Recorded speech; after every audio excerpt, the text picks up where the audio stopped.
રક્ષા કરે ઈ મોટો કે જેની રક્ષા થાય ઈ મોટો?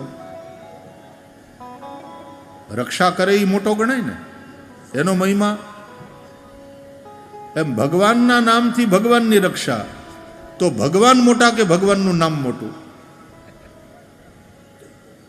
એટલા માટે તુલસીદાસજી કહે છે, મોરે મત બડ નામ દોહતે, राम से बड़ा राम का नाम।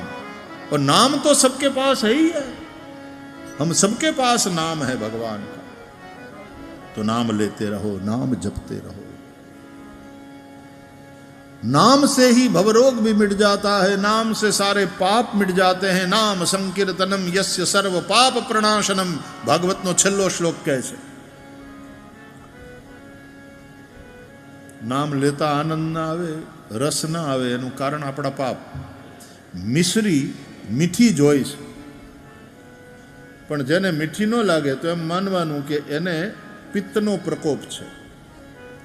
જેને પિત્તનો પ્રકોપ હોય ને એને મિશ્રી મીઠી ન લાગે। એમ પાપરૂપી પ્રકોપને કારણે ભગવાનના નામની મધુરતાનો અનુભવ ન થાય।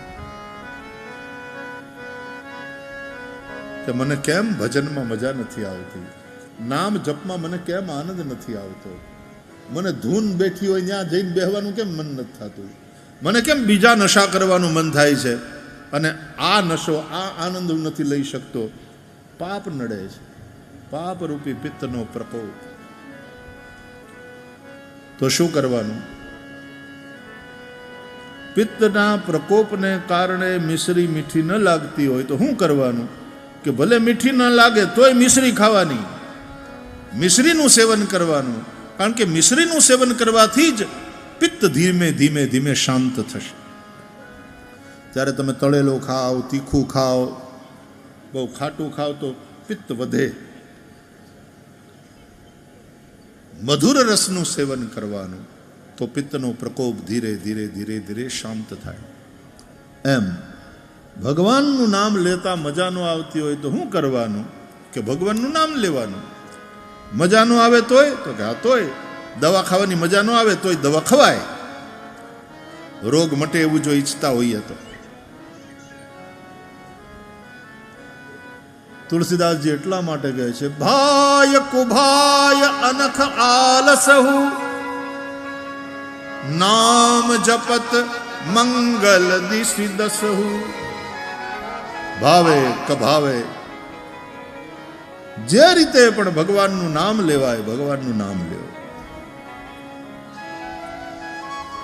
મિશ્રીના સેવનથી ધીરે ધીરે પિત્તનો પ્રકોપ શાંત થતો જાય છે। જેમ જેમ એ પ્રકોપ શાંત થાય તેમ તેમ પછી ધીરે ધીરે મિશ્રીની મધુરતાનો અનુભવ થવા માંડે છે। એમ ભગવાનના નામના સંકીર્તનથી પાપ બળતા જાય, અને જેમ જેમ પાપ બળતા જાય તેમ તેમ ભગવાનના નામમાં પછી આનંદ આવતો જાય। અને આનંદ આવતો જાય ને ભગવાનના નામના જપમાં, કીર્તનમાં, એમ સમજવાનું કે મારા પાપ ઓછા થતા જાય છે। ઓલા મધુર રસથી વધારે સેવન કરશો ડાયાબિટીસ એ થાય, આમાં એવી કોઈ ચિંતાની વાત નથી। રામ નામ લાડવા રે, મધ સાકરથી મીઠડા, એવું કહે।